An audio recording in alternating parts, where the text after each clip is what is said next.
제목을 한번 따라하겠습니다. 영적 모임의 뿌리를 내려야 합니다.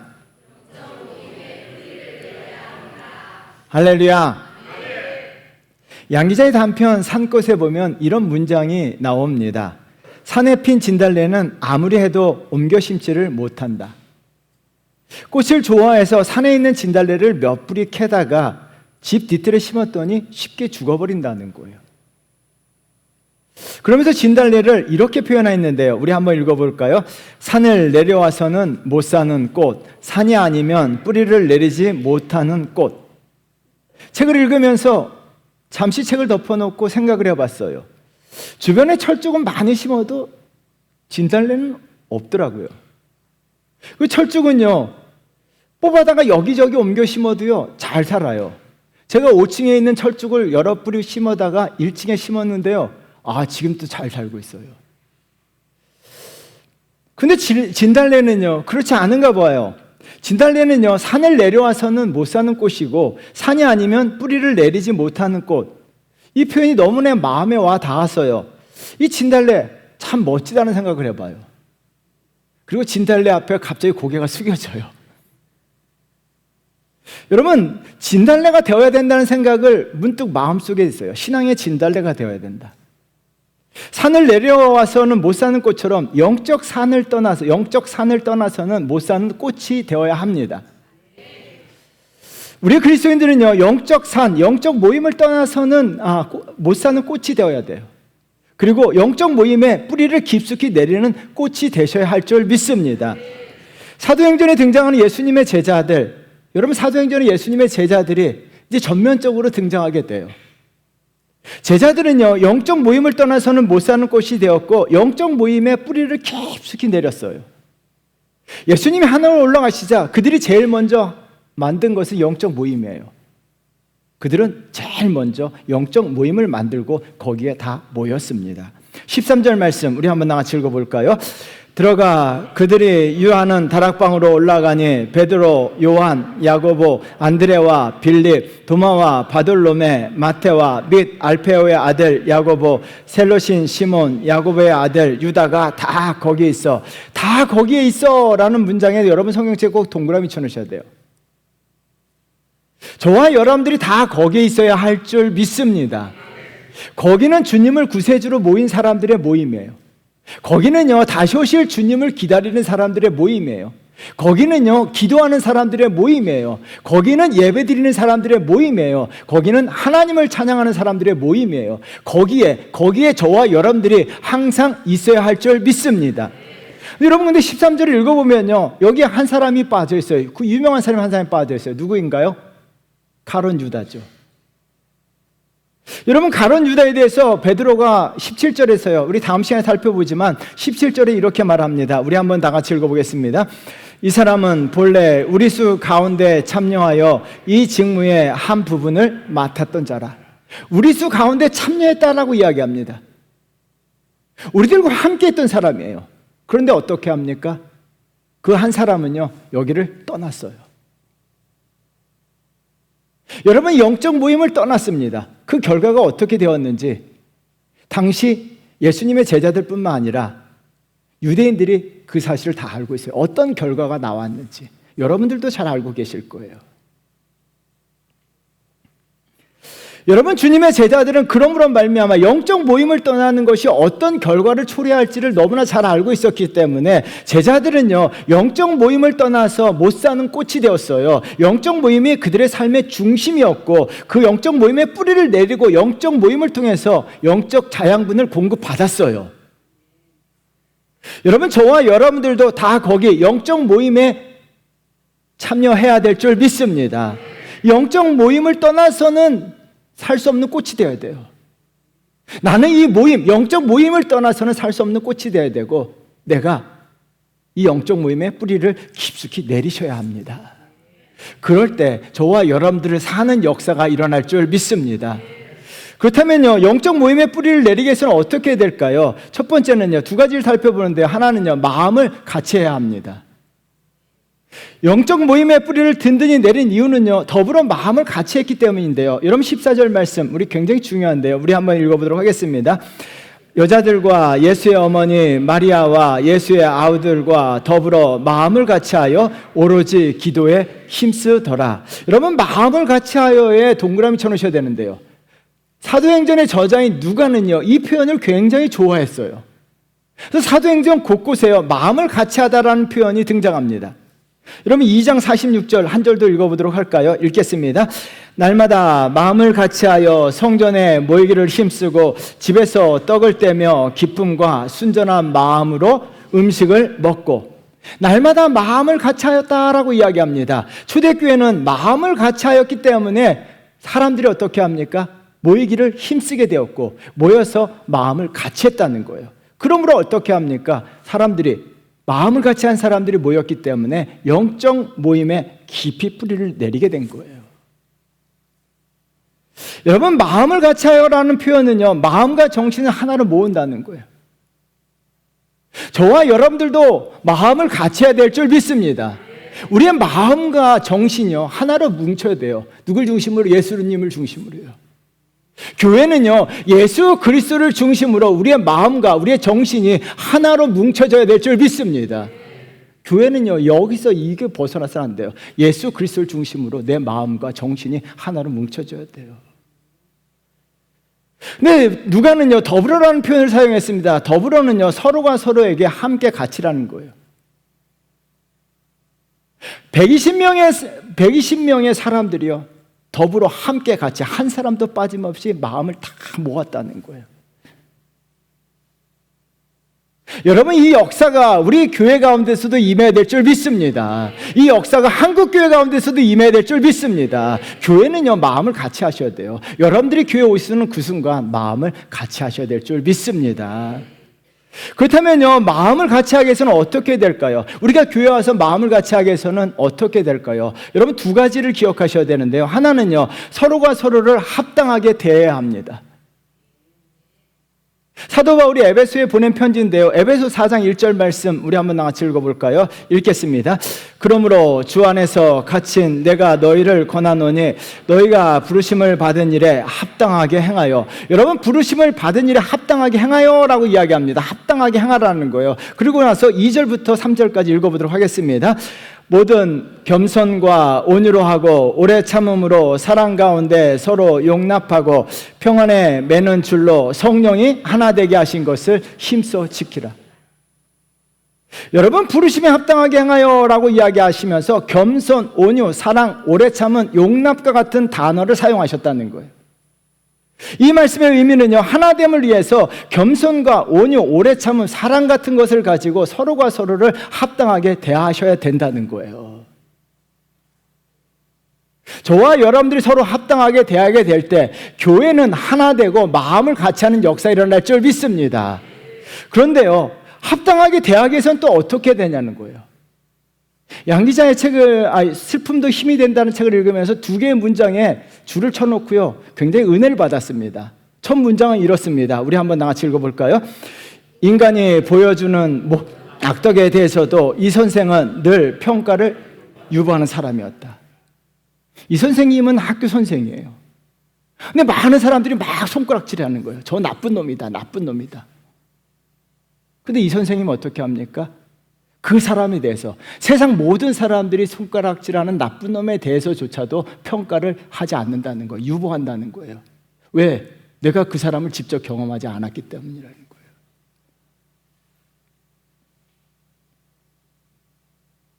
여러분, 한국교회에 이 선생이 넘쳐야 될 줄 믿습니다. 주원교회 이 선생님들이 넘쳐야 돼요. 다른 사람을요 함부로 평가하는 것을 유보시켜야 돼요. 우리가 그 사람을 잘 모르잖아요. 알아도요 띄엄띄엄 알잖아요. 그래서 저와 여러분들은 항상요 유보하셔야 돼요. 평가하는 것을 유보하셔야 돼요. 다른 한 문장은 이렇습니다. 우리 한번 같이 읽어보도록 할까요? 그 말은 김종구라는 인간을 재고있던 나의 잣대를 사라지게 하였다. 그에게 잣대를 들이밀다니 나는 얼마나 교활한 인간인가. 나는 얼마나 편협한가. 잣대. 사람들은요 호주머니 보면 다 잣대를 갖고 있어요. 그리고 잣대를 꺼내서요 이 사람 저 사람 다 재봅니다. 세상적인 잣대 가지고.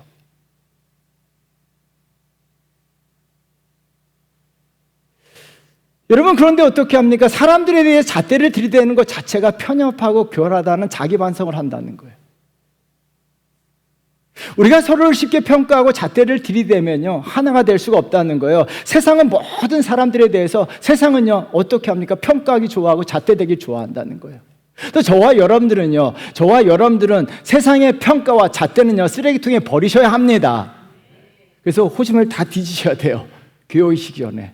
그리고 잣대를요, 다 버리고. 그래서 예전에는요, 교회가요, 세상의 잣대로 부르지 않았어요.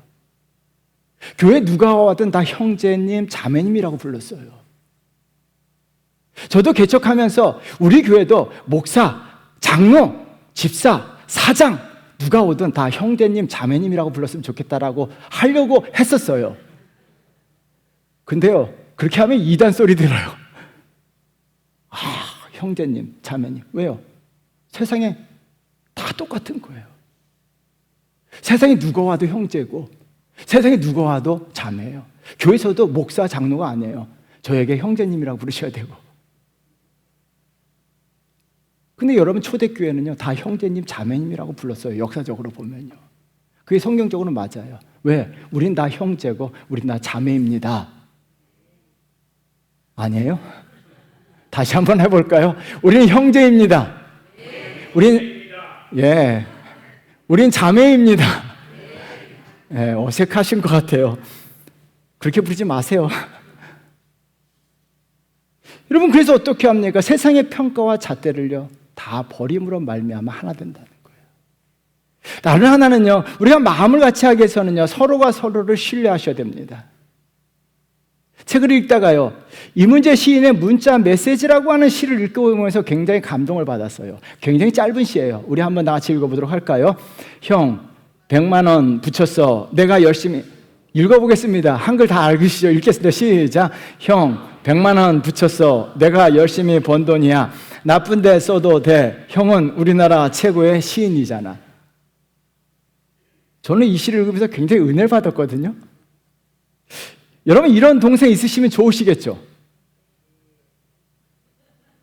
뭐 이런 동생도 필요 없다. 여러분, 이런 동생을 기대하지 마시고 저와 여러분들이 이런 동생이 되어야 될 줄 믿습니다. 이런 동생이 되셔야 될 줄 믿습니다. 여러분, 이 시를 읽으면서 4개의 문장 가운데 여러분 감동 포인트가 어디에 있습니까? 100만 원이 있어요. 와, 5만 원도 아니고 100만 원을 주다니. 그것도 특별한 날도 아닌데 100만 원을 주다니. 막 100만 원의 감동 포인트 받으신 분들도 있을 거예요. 저는요, 2개의 문장에 굉장히 감동을 받았어요. 하나는요, 형은 우리나라 최고의 시인이잖아. 시를 여러 편 냈음에도 불구하고 아무도 시인으로 인정해 주지 않아요. 근데 동생은요, 형이 우리나라에서 최고의 시인이라는 거예요. 저도 마찬가지예요. 우리나라 좋은 목사님들이 많은데요, 우리 교회 성도들 가운데 아주 드물게 가끔 우리 목사님 최고라고 하는 분이 있어요. 우리 목사님 설교 최고라고 하는 분들이 있어요. 그러면 아멘. 굉장히 진한 감동을 받아요. 가끔 해주세요. 감사합니다. 또 하나 감동 포인트는요, 나쁜 데도 써도 돼. 만약에 동생이요, 문자를 보내면서 형, 좋은 데 써야 돼 라고 했더라면 이 시가 어떻게 변했을까요?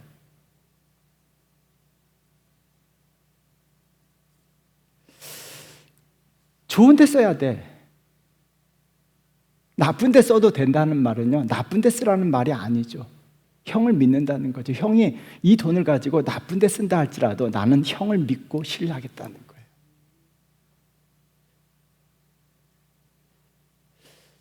여러분, 교회가 이런 동생들이 넘쳐나야 될 줄 믿습니다. 신뢰하는 거예요. 믿어주는 거예요. 인정해 주는 거예요. 또 저는 교회 와서는요, 세상에 누가 오든 간에 교회는요, 서로가 서로를 인정해주고 서로가 서로를 믿어주고 신뢰해주는 것이 교회라고 생각합니다. 이런 교회를 저와 여러분들이 만들어가야 될 줄 믿습니다. 이런 가정을 만들어가야 될 줄 믿습니다. 부부도 가정에서도 좀 남편을 인정해 주십시오. 우리 아내 어디 갔어? 인정해 주셔야 돼요. 아내들 인정해 주셔야 돼요. 그리고 믿어주셔야 돼요. 그래서 가정에서도 이런 동생이 되셔야 돼요. 교회 와서도 이런 동생이 되셔요. 여러분, 그런 가정 얼마나 좋을까요? 서로 인정해주고 믿어주고 신뢰해주고, 그럼 가정이 하나가 되는 거예요. 교회도요, 우리 다 달라요. 다 부족하고 연약합니다. 그럼에도 불구하고 서로가 서로를 최고라고 인정해주고 믿어준다면, 우리는, 여러분, 그런 교회 다닌다면 얼마나 좋을까요? 얼마나 좋을까요? 그런 교회를 저와 여러분들이 만들어가야 될 줄 믿습니다. 사랑하는 성도 여러분, 그래서 마음을 같이 하게 되면요, 영적 모임에 성도들이 와서 뿌리를 내리게 돼요. 또 뿌리를 내리게 되면요, 하나님이 또한 마음을 같이 하게 되면 무엇보다도 하나님의 역사를 만들어 가세요. 여러분, 성도들이 모여서 마음을 같이 하게 될 때 하나님의 역사하심이 만들어 가는데요, 사도 바울이 고린도후서 13장 11절에서 강력하게 말하고 있어요. 우리 한번 같이 읽어보도록 할게요. 마지막으로 말하노니 형제들아 기뻐하라. 온전하게 되며 위로를 받으며 마음을 같이하여 평안할지어다. 또 사랑과 평강의 하나님이 너희와 함께 계시리라. 거룩하게 입맞춤으로 서로 문안하라. 여러분, 마음을 같이하여 평안할지어다 라고 이야기합니다. 여러분, 마음을 같이하여 평안할지어다는요, 원인임에서 결과예요. 상호 결정론이에요. 기독교는요, 상호 결정론이에요. 원인임에서 결과고 결과가 원인이에요. 우리가 마음을 같이 하게 되면요, 그곳에 참된 평화, 샬롬의 역사가 일어날 줄 믿습니다. 그리고 무엇보다도요, 사랑과 평강의 하나님이 너희와 함께 하신다는 거예요. 여러분, 얼마나 놀라운 역사가 일어납니까? 가정에서 부부가 마음을 같이 하게 될 때 그 가정에 사랑과 평강의 하나님이 함께 하실 줄 믿습니다. 교회요, 사랑은 서로가 마음을 같이 하게 될 때 사랑과 평강의 하나님께서 이 교회 가운데 함께 하실 줄 믿습니다. 하나님이 함께 하시는 곳에 은혜가 넘칠 줄 믿습니다. 하나님이 함께 하시는 곳에 축복의 역사를 만들어갈 줄 믿습니다. 하나님이 함께 하시는 곳에 놀라운 역사와 기적이 일어날 줄 믿습니다. 그래서 마음을 같이 하셔야 돼요. 마음을 같이 하게 되면요, 우리가 마음을 하나로 모으면요, 예수 그리스도를 중심으로 하나로 모으면요, 교회는요, 모든 성도들이 와서 영적 뿌리를 든든히 내리고, 뿌리를 내림으로 말미암아 하나님이 함께 하시고, 하나님이 함께 하심으로 말미암아 은혜와 성령과 역사하심이 나타날 줄 믿습니다. 이런 교회를 저와 여러분들 만들어 가시고 마음을 같이 하시는 귀하고 복된 성도 되시기를 주의 이름으로 축원드립니다. 두 번째는요, 영적 모임의 뿌리를 내리기 위해서는 오로지 힘쓰는 영적 활동이 있어야 합니다. 여러분, 이 제목을 꼭 머릿속에 기억하셔야 돼요. 노벨 문학상을 받은 주제 사람하고의 리스본 쟁탈적이라는 책을 읽고 굉장히 큰 충격을 받았어요. 이 책은 간단한 내용이에요. 인생에 대한 체념과 외로움으로 가득했던 한 남자, 라이몬드 실버라고 하는 사람이요, 이 사람은 교정을 하는 일을 하는 거예요. 근데 교정을 하다가 한 단어를 바꿈으로 말미암아 인생이 완전히 바뀌는 이야기예요. 이 사람이 교정을 하다가 딱 한 단어 할 것이다를 하지 않을 것이다라고 바꿨어요. 한 단어를 바꿈으로 말미암아 그의 인생에 놀라운 불가능한 일들이 막 일어나기 시작하고요, 해결되고요, 꿈 같은 일들이 인생 가운데 쫙 펼쳐지는 거예요. 딱 한 단어만 바꿨을 뿐임에도 불구하고 그의 인생 가운데 놀라운 변화, 꿈 같은 일들이 벌어졌다는 거예요. 단어 하나가 그의 인생 가운데 들어옴으로 말미암아. 여러분, 우리 인생에 있어서 한 단어가 굉장히 중요합니다. 한 단어가 우리 인생 가운데 들어오게 되면요, 우리 인생 가운데도 꿈 같은 일들이, 하나님의 놀라운 역사와 기적이 일어나는 줄 믿습니다. 오늘 본문에 보면 예수님과 제자들, 예수님의 어머니와 아우들의 인생에 딱 한 단어가 그들의 인생 가운데 들어오게 되었어요. 여러분, 그 단어로 인해서 불가능하다고 생각하는 일들이요, 해결되고요, 기적들이 일어나게 되고 꿈 같은 일들이 쫙 펼쳐지게 되는 거예요. 그 한 단어가 14절에 나와 있어요. 우리 한번 같이 읽어보도록 할까요? 여자들과 예수의 어머니 마리아와 예수의 아우들과 더불어 마음을 같이하여 오로지 기도에 힘쓰더라. 한 단어가 뭐예요? 기도예요. 예수님께서 겟세마네 동산에서요, 땀방울이 핏방울 되도록 막 기도하셨을 때 제자들은 어떻게 하고 있었어요? 자고 있었어요. 졸고 있었어요. 여러분, 그들의 인생 가운데 기도는요, 형식적에 불과했다는 거예요. 그들의 인생 가운데 겉에서 맴돌고 있었다는 거예요. 기도하는 거 알고 있었어요. 기도가 무엇인지 알고 있었지만 그들의 기도라고 하는 단어가 그들의 인생 가운데 들어오지 못했어요. 왜요? 기도가 겉돌고 있을 뿐이에요. 예수님이 기도하실 때 제자들은요, 기도하는 척 했어요. 그런데 오늘 본문에 보면서 어떤 일이 벌어집니까? 기도라고 하는 한 단어가 그들의 인생 깊숙이 들어오게 된 거예요. 그 주변에 겉돌고 있던 기도라고 하는 단어가 그들의 인생, 그들의 심장 안에, 그들의 심령 안에 들어오게 된 거예요. 그래서 뭐라고 표현합니까? 오로지 기도에 힘쓰다라고 이야기합니다. 오로지 힘쓰다라고 이야기하는데요. 꾸준히 집착하다는데요. 영어 성경에 보면 constantly예요. 끊임없이 계속적으로. 기도가 그들의 삶의 중요한 단어가 된 거예요. 오로지라는 단어가요, 한국 성경 번역이 너무 멋져요. 그래서 오로지라는 말을 우리말 사전에 찾아봤더니요, 우리 한번 읽어보도록 할까요? 우리말 사전에 오로지라고 하는 부사가 이렇게 나왔습니다. 읽어보겠습니다. 순 우리말로 다른 것은 있을 수 없고 오직 한 곳에 집중되어 있음을 두드러지게 나타나는 말. 그래서 오로지라는 말을 제가 사용하고 있습니다. 오늘 제목에도 오로지라는 말을 가지고 왔어요. 여러분, 오로지 한 곳에 집중되어 있음을 두드러지게 나타나는 말인데요, 오로지 한 곳 기도에 집중했다는 거예요. 지금 영적 모임에 있던 120명의 사람들이요, 110명의 사람들이 한 사람도 빠짐없이 오로지 기도라고 하는 한 단어에 집중했다는 거예요. 여러분, 기도라는 한 단어에 집중하게 되자 어떤 일이 벌어집니까? 사도행전의 오늘 1장을 시작해서 앞으로 꿈 같은 일들이 벌어져요. 기적이 일어나기 시작합니다. 하나님의 역사하심이 사도행전에서 나타나요. 그렇다면 저와 여러분들의 인생 가운데 내 속에 깊이 들어올 단어가 무엇이냐는 거예요. 저와 여러분의 인생에도요, 이 기도라고 하는 단어가 내 인생 안으로 깊이 들어와야 될 줄 믿습니다. 그러면요, 기도라는 단어가 여러분 인생 가운데 깊이 들어오면요, 여러분 인생에 하나님의 놀라운 역사가 시작되는 줄 믿습니다. 여러분, 기도라는 단어가 들어오자 어떤 일이 벌어집니까? 이 일회성이 아니에요. 사도행전 2장 42절도 한번 볼까요? 읽겠습니다. 그들의 사로의 가르침을 받아 서로 교제하고 떡을 떼며 오로지 기도하기를 힘쓰니라. 여러분, 기도라는 단어가 들어오겠죠. 사도들에게는 사도행전 6장 4절도 말씀 읽어보도록 하겠습니다. 읽겠습니다. 우리는 오로지 기도하는 일과 말씀 사역에 힘쓰리라 하니라. 영적 활동이라고 하는 단어들이 그들의 심장 안으로 들어왔다는 거예요. 기도와 말씀이요.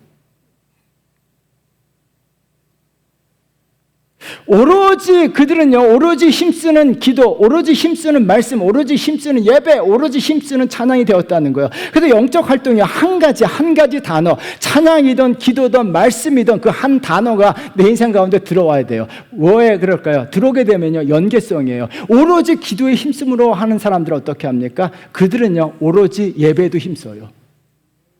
할렐루야. 오로지 말씀에 힘쓰는 사람들은요, 오로지 기도에도 힘쓰게 돼요. 오로지 찬양에 힘쓰는 성도들은요, 오로지 기도에도 힘쓰게 되는 거예요. 연계성이에요. 여러분, 그렇다면요, 그러므로 말미암아 저와 여러분들 오로지 영적 모임에, 영적 활동에 힘쓰는 성도들은요, 영적 모임의 뿌리를 든든히 내리는 거예요. 저와 여러분들도요. 그래서 이 단어가, 영적 활동의 단어, 기도든 찬양이든 예배든 말씀이든지 주변에서 멈도는 게 아니라 내 인생 가운데 깊이 들어와야 될 줄 믿습니다. 여러분, 오로지 기도에 힘쓴 120명의 성도들은요, 어떤 결과가 일어날까요? 그들이 영적 활동을 하게 되자 영적 모임에 뿌리를 내게 되었습니다. 그래서 오로지 힘쓴 역사가 있어요. 이유가 있습니다. 두 가지 이유인데요, 이들이 영적 모임에 활동을 하게 되자 영적 모임에 뿌리를 내리게 되었어요. 두 가지 이유 때문에. 하나는요, 뿌리를 깊이 내리게 되었어요. 여러분, 오로지 기도에 힘쓰게 되자 그들은요, 영적 모임의 뿌리를 깊숙이 내리게 돼요. 뿌리를 깊숙이 내리자 어떤 일이 벌어집니까? 흔들리지 아니하고 떠나지 않아요. 오늘 우리가 불렀던 찬송가 336장, 환난과 핍박 중에도 성도는 신앙 지켰네. 초대교회 환난과 핍박과 박해의 폭풍이 불어쳤습니다. 여러분, 환난과 핍박과 박해의 폭풍이 몰아침에도 불구하고 초대교회 120명 가운데 한 사람도 빠지면 한 사람도요, 그 폭풍에 날아간 사람이 없다는 거예요. 왜요? 오로지 기도에 힘쓰므로 말미암아 그들은요 영적 모임에 뿌리를 깊숙이 내렸기 때문이에요. 저와 여러분들도 오로지 기도에 힘쓰므로 말미암아 영적 모임 가운데 뿌리를 깊숙이 내리셔야 될 줄 믿습니다. 어떤 역경이 오고 어떤 어려움이 오도 어떤 이상한 일이 벌어진다 할지라도요 뿌리를 깊숙이 내린 성도들은요 영적 모임을 떠나지 않아요. 여러분 이와 같은 성도가 되어야 될 줄 믿습니다. 오로지 기도에 힘쓰든지 오로지 예배에 힘쓰든지 오로지 말씀에 힘쓰는 성도가 되어야 될 줄 믿습니다. 다른 하나는요 꿈 같은 일들이 우리 인생 가운데 일어나요. 오로지 기도에 힘쓰게 되자 어떤 일이 벌어집니까? 사도행전 2장으로 넘어갑니다. 사도행전 2장 1절 말씀 우리 한번 같이 읽어보도록 할까요? 오순절 날이 이미 이름에 그들이 다 같이 한 곳에 모였더니 4절이요 그들이 다 성령의 충만함을 받고 성령의 말하게 하심을 따라 다른 언어들로 말하기를 시작하니라. 여러분 그들이 한 곳에 모여 오로지 기도에 힘쓰게 되자 하나님께서 예수 그리스도께서 보내신 성령을 그들에게 충만하게 보내주신 줄 믿습니다. 그래서 사도들이요 성령 충만함을 받았다라고 이야기합니다. 성령 충만함을 받게 되자 놀라운 일들이 벌어지기 시작하는 거예요. 근심과 두려움과 걱정이 다 사라지고요 마음의 평강과 참된 기쁨이 넘친 줄 믿습니다. 꿈 같은 일들이 벌어지는 거예요. 꿈 같은 일들이 벌어지는 거예요. 여러분 이런 환경 속에서도 세상 사람들이 다 두려워하고 걱정하고 근심하는데요 제자들은요 그 환경 속에서도 마음의 기쁨과 평안이 넘치는 거예요. 성령이 쫙 부어주게 되자 성령 충만하게 되면요 하나님 주시는 마음, 평강과 기쁨이 넘치는 줄 믿습니다. 그뿐만 아니에요. 기적들이 일어나기 시작하는 거예요. 놀라운 일들이 일어나기 시작하는 거예요. 그 시작점은요 오로지 기도에 힘썼기 때문이에요. 사무엘 시대에요 구약에서도 놀라운 일들이 벌어져요. 사무엘이요 이스라엘 백성들이요 미스바에 다 모이라고 이야기해요. 그 미스바에 모여서 오로지 기도에 힘썼어요. 여러분 사무엘상 7장 5절 말씀 우리 한번 같이 읽어보도록 할까요?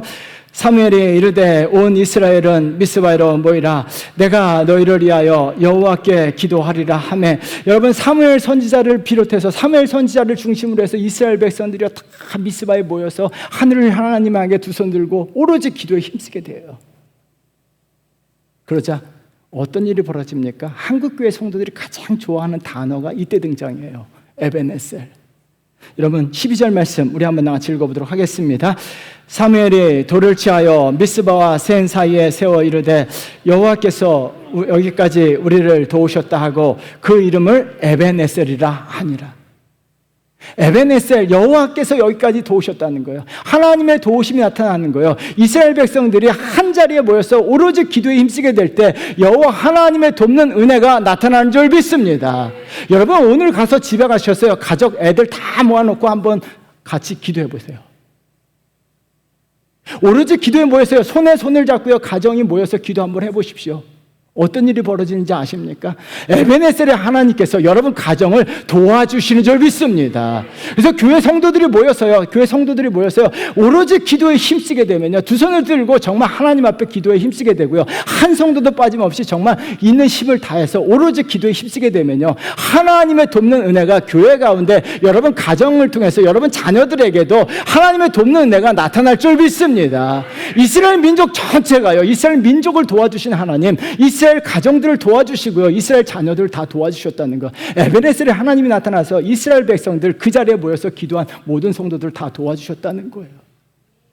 그래서 우리가 왜 기도에 힘써야 됩니까? 오로지 기도에 하나에 힘쓰게 됨으로 말미암아 꿈 같은 일들이 우리 가정에 우리 교회 가운데 여러분 인생 가운데 나타날 줄 믿습니다. 그래서 여러분 오로지란 단어를 머릿속에 기억하셔야 돼요. 예배 드릴 때 오로지 예배에 힘써야 될 줄 믿습니다. 기도할 때 오로지 기도에 힘써야 될 줄 믿습니다. 찬양을 부를 때 오로지 찬양에 힘써야 될 줄 믿습니다. 그러면요 하나님의 에베네셀 그 마음을 아세요. 하나님은 중심을 보시고 중심을 보시는 하나님께서 오로지 힘쓰게 되면 하나님의 에베네셀의 역사가 저와 여러분의 삶 가운데, 가정 가운데, 교회 가운데, 더 나아가 이민족 가운데 역사하실 줄 믿습니다. 그래서 오로지 힘쓰는 영적 활동이 있으셔야 돼요. 나는 오로지 기도에 힘쓰겠다. 나는 오로지 예배에 힘쓰겠다. 나는 오로지 찬양에 힘쓰겠다. 나는 오로지 말씀에 힘쓰겠다. 여러분, 오로지 영적 활동에 힘쓰게 되면요, 여러분 영적 모임의 뿌리를 든든히 내리게 되고 신앙도 굳건히 지키게 되고, 더 나아가 하나님의 꿈 같은 일들이 저와 여러분 인생 가운데 나타날 줄 믿습니다. 에베네셀의 축복 받으시기를 주의 이름으로 축원드립니다. 에베네셀의 축복을 반드시 받으셔야 될 줄 믿습니다. 하나님이 나를 도와주셔야 돼요. 하나님이 반드시 나를 도와주셔야 돼요. 그래서 여러분, 우리가 정말 기도에 힘쓰면요, 하나님이 나를 도와주시고 에베네셀의 역사를 만들어 가시는 줄 믿습니다. 이 축복 받으세요. 받으세요. 에베네셀의 역사가 한 주간도 일어나시기를 주의 이름으로 축원드립니다. 사랑하는 성도 여러분, 우리가 진달래가 되어야 돼요. 영적 모임을 떠나서는 살 수 없는 꽃이 되어야 돼요. 영적 모임을 떠나서 잘 사는 것처럼 보이지만 결코 잘 사는 게 아니에요. 우리는요, 영적 모임을 떠나서는 못 사는 꽃이 되어야 되고 영적 모임에 뿌리를 내리셔야 돼요. 그러기 위해서는요, 교회 와서나 가정에서나 마음을 같이 하셔야 돼요. 마음과 정신이 하나가 돼야 돼요. 교회에서는요, 예수님이 중심이에요. 예수님의 중심으로 마음과 정신이 하나가 될 때 마음을 같이 하게 되고, 서로가 서로를 신뢰해주고 이해해주고 믿어주셔야 돼요. 동생이 되셔야 돼요. 동생이 되셔야 돼요. 형들만 넘치면 안 돼요. 형들이 넘치는 교회는요, 조금 위험해요. 동생이 많은 교회가 돼야 돼요. 그러면요, 동생 믿어주고 신뢰해주고 이해해주는 동생들이 넘치게 될 때 마음이 하나가 돼요. 그래서 저와 여러분들이 이런 동생이 되셔서 우리가 마음을 같이 함으로 정말 믿음으로 든든히 서가는 성도 되셔야 될 줄 믿습니다. 그리고 오로지에 여러분 성경책에 동그라미 쳐놓으셔야 돼요. 그리고 오로지 한번 힘써 보세요. 뭐에? 노는데? 아니요. TV 보는데 오로지 힘쓰지 마시고 오로지 기도에, 오로지 말씀에, 오로지 찬양에, 오로지 예배 한번 힘써 보십시오. 하나님의 에베네셀의 역사가 일어날 줄 믿습니다. 저와 여러분들 그러므로 말미암아 굳건한 믿음도 지키고 또한 하나님의 축복도 받는 귀한 은혜가 넘치기를 주의 이름으로 축원드립니다.